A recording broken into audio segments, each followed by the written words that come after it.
这样讲，我们讲了从《道德经》中可以看到，这个世界的故事其实是一个并行的故事，是两个同时在发生的故事。当你看到一个故事在发生的时候，一定有另外一个世界在悄悄的，而且是同时在发生。最重要的是那个悄悄的你没有看到的同时在发生的故事，可能才是真正的故事。认识到这一点十分重要。这一讲我们来讲，在道德经中什么才是世界的本质呢？在儒家和道家之间有个值得玩味的一个差别。在易经里头，阴阳是并行的，但是呢，在老子看来，阴比阳更重要，无比有更重要。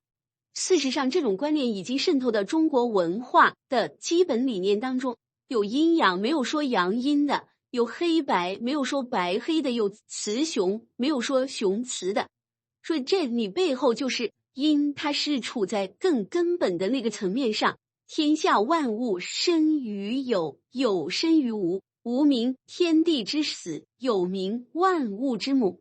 天地和万物是两回事啊，天地是平台性的，万物是派生出来的。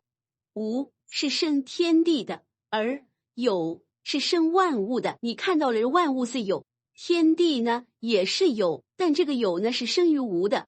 老子用了一个比喻，始就是胎的意思，一个空的，一个平台式的，一个无的状态。母呢，胎中有子就为母，所以无为天地之始，有为万物之母。我甚至私下里把老子的哲学称为唯因主义啊，不是唯心主义，也不是唯物主义，它是强调因的价值，就是潜在的、看不见的、暗局跟隐局相关的那样一个要素。阴阳并不是并列的，而阴是更根本的。这一点我们读《道德经》越多，我们就越能感受到。听过我在得道上的《道德经》直播课的一个广州的朋友，他说他对《道德经》以至于有很复杂的感觉，又觉得它重要，但是读哪怕是2段他就不想读了，所以一直放在了他听到我这个直播课以后，稍稍的解除了他的那种畏惧之心，甚至有一点点获得感。他说我要维护这种状态，不畏惧它，而且好像对它有一种熟悉感。但是为了维护和增强这种感觉，我希望读一些跟《道德经》有关，但是呢界面非常友好的书。我就给他推荐了一本非常好读的书，叫《笑傲江湖》。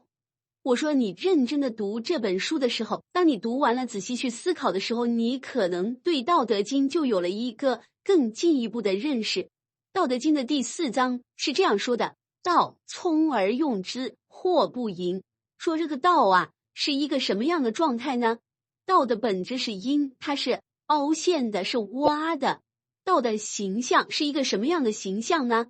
叫聪而用之。聪就是四周高中间低的那种地形叫聪，这是在南方的很多的地方啊，叫什么聪什么啊。毛主席的老家叫韶山聪，它就是4边是山，中间低的地方，那所有的水都流向那个地方，好多的南方的风水宝地都在那个聪里头。还有军事上的要聪，就是所有的资源都可能流向它，兵家必争之地，那叫要聪。聪呢，它跟一个字是相通的，就是我们喝酒的那个酒宗，本来是一个字，就是四周高中间低的，或者说是一个洼地。道的本质是个洼地，因为它是空的，它是低洼的，它就有容纳性，那就所有的资源都能够容纳，都奔向它，而用就是容纳的意思。而且跟一般的洼地不一样的就是，无论是什么资源往它那儿流，它都是不会流满的，所以它不盈，它是不满的。金庸呢，他想用一部小说来表达他对《道德经》的理解。这个世界的王者应该是什么样子的？我们的常识的反应，他就是极其强大的，是天下无敌的，是见佛杀佛的，是这样一个人。金庸呢，通过观察、读书，甚至自己的体验以及对历史和现实的反思以后，他觉得真正的王者呢，就是看上去谦卑柔弱的人，他没有那样一种傲气。这种傲气呢，或者是冷傲，或者是狂妄，或者是孤傲。这里头他用了3个人：躲冷禅、任我行和岳不群，分别代表这种冷傲、狂傲和孤傲。而且这三个人，他们自以为他们能够以一种绝杀的武艺或者武器去征服这个世界。当然，这三个人先后都从这个世界上消失。这个王者应该是什么呢？他应该是像道一样，道冲而用之，祸不易。所以给他心目中的这个王者，他的名字叫冲，逆胡冲。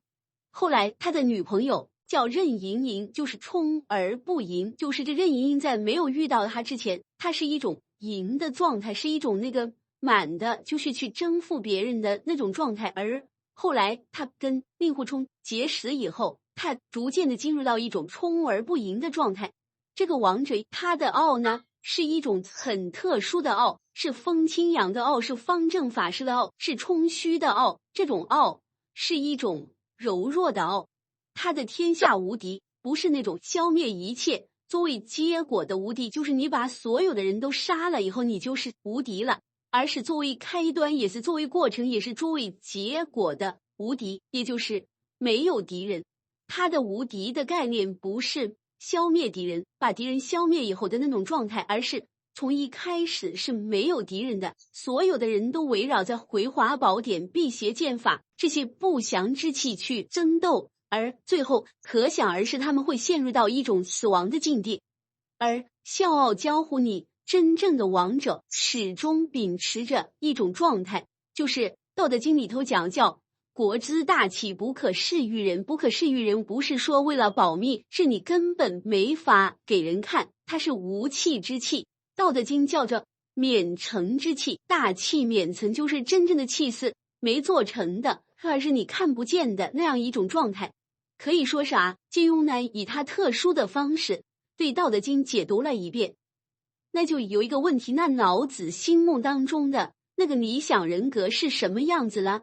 据说啊，这个老子他之所以叫老子，是他出生的时候就是白头发，像老翁般的婴儿，所以在《道德经》里反复的讲到那种婴儿的状态，就是柔弱至极啊，因为世界上最柔弱的就是婴儿，但是婴儿的那种状态就是那种好像既无体力又无智力那样一种状态，恰恰就是他这一种巨大无形的力量的来源。他认为一个人通过不断学习修炼以后达到那种状态叫复归于婴儿，他把这种状态叫做圣人。很有意思，儒家也讲圣人，老子也讲圣人。钱钟书先生说老子所谓的圣者啊，是尽人之门驷以效天地之行，所无似耳。就是说你尽最大的努力去效法谦的那种无所作为的状态。谦驷真的是无所作为吗？每时每刻天都在运行。谦是跟时间有关，地是更多的跟空间有关。同样这块地上在不同的时间它呈现出不同的地貌植物的状态是不一样的。这种天时和地利它每时每刻都是在作为，每时每刻都在变化，但是这种变化呢是悄无声息的，同时也是巨大的。你谁有那种能力让春天来，让夏天来，让秋天来，让冬天来？连孔子都说过天和言哉四时行焉，风雨兴焉。天不用说话，他用他的四时的变化，用风雨在说话。这种看似无为但是是大作为的状态，那就是老子心目当中的那种圣人的状态。以天下之至柔，驰骋天下之至坚的那样一种武士，强者或者是王者，这就是老子给我们提供了一种脑筋急转弯式的一种思维方式，就是世界的真相在被你忽略的那个背面，你如果是能看到那一面，然后观天之道，执天之行，你就是一个能够被天地所赋能的，这说到底是被道所赋能的那样一种状态。人只是一个终端而已，你背后的支持网络，所有的系统在支撑你，决定你最终的这个能力有多强。所以他给我们展现了一个等级，就是在这个世界有4个等级。首先是最低的是人，比人高的是地，比地高的是天，比天高的是道。